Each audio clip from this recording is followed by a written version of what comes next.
Nous avons exactement une idée sur ce qu'on a comme besoin matériel, les difficultés. Et je disais il y a 2 jours à un ami que le CHU, le service de cardiologie, c'est comme un CMS. Parce qu'en réalité, on n'a pas vraiment du matériel qui peut refléter le service de cardiologie. Nous avons normalement un défibrillateur, mais qui ne marche pas.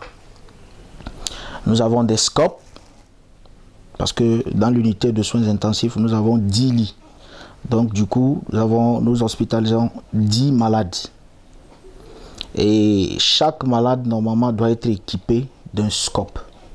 C'est-à-dire chaque chevet de malade doit être équipé d'un scope. Donc actuellement dans le service, nous n'avons pas de scope. Effectivement, c'est pas qu'il n'y en a jamais eu. Il y a eu du matériel qui a été utilisé à un moment qui n'était plus opérationnel et donc qui est garé. Donc au jour d'aujourd'hui, nous n'avons pas de scope, pas de défibrillateur. On a une seule pousse seringue électrique qui tient encore. Donc vous imaginez si on a 2-3 malades, il faut mettre un peu ici, aller mettre un peu ici. La quantité ou la dose qu'on doit administrer aux patients doit être des quantités minutieuses. Et pour cela, lorsque ce n'est pas la perfusion, ça ne donne pas un effet escompté. Mais à chaque fois que nous discutons, il y a toujours des besoins qui sont exprimés. Qu'est-ce qui bloque vraiment cette prise de décision pour satisfaire le service? Nous ne pouvons pas l'expliquer. Bien entendu, ce n'est pas seulement le service de cardiologie. D'autres services ont également leurs besoins. Normalement, on doit avoir un échographe à la salle de réanimation pour qu'on ne soit pas obligé de déplacer le malade qui est censé être dans une condition, si je peux le dire, dans une condition instable. Parce que la personne vient en soins intensifs et il faut le déplacer, l'amener en haut pour faire l'échographie. Donc normalement c'est pas bien. Je pense qu'ils ont leur organisation, peut-être qui ne rime pas avec nos besoins. Nous on a besoin de ça tout de suite et maintenant pour soigner nos patients.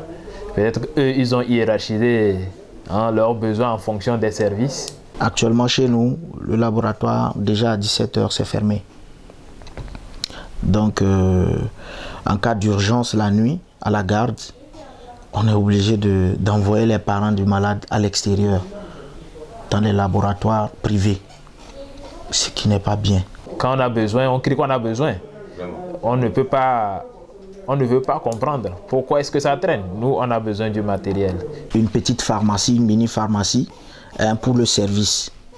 Et comme ça, quand le patient arrive, il y a une urgence, on utilise les médicaments du service. On n'a plus besoin de sortir, aller payer les médicaments dehors pour amener. Peut-être c'est ça, voilà. Sinon, je pense que les besoins sont exprimés chaque jour avec le chef de service au niveau de l'administration. Sûrement qu'ils prennent leur disposition. Peut-être que c'est parce que ça tarde. Ce qui est mieux, c'est d'avoir 2 électrocardiogrammes. Un électrocardiogramme pour la salle de réanimation et un autre électrocardiogramme pour les patients qui viennent par exemple pour des consultations, qui viennent au contrôle, ou bien un électrocardiogramme qu'on peut déplacer pour aller voir d'autres patients, pour que le médecin puisse donner son avis dans d'autres services comme médecine, gastro, dans les autres services qui collaborent avec le service de cardiologie. En réalité, tous ces va-et-vient au niveau des décideurs, en réalité, c'est parce que personne ne maîtrise vraiment cette maladie, son évolution, ses implications, comment en réalité en finir avec. Donc du coup, lorsqu'on a des cas qui grimpent, on est obligé de prendre des décisions. Voilà.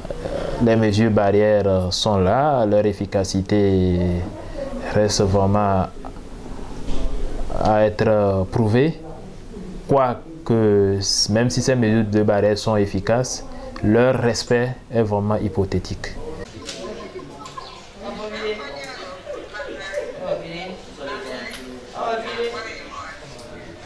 Je voudrais remercier les autorités pour tous les efforts qu'ils font. Parce que quand on dit que nous tous, nous sommes là, on se plaint. Tout le monde chiale. Mais à leur place, Est-ce qu'on pourrait faire mieux? On ne le sait pas. Donc, on voudrait les remercier et lancer un appel pour leur dire que vraiment, ce qu'ils font, c'est bien. Mais on peut faire mieux. On peut améliorer.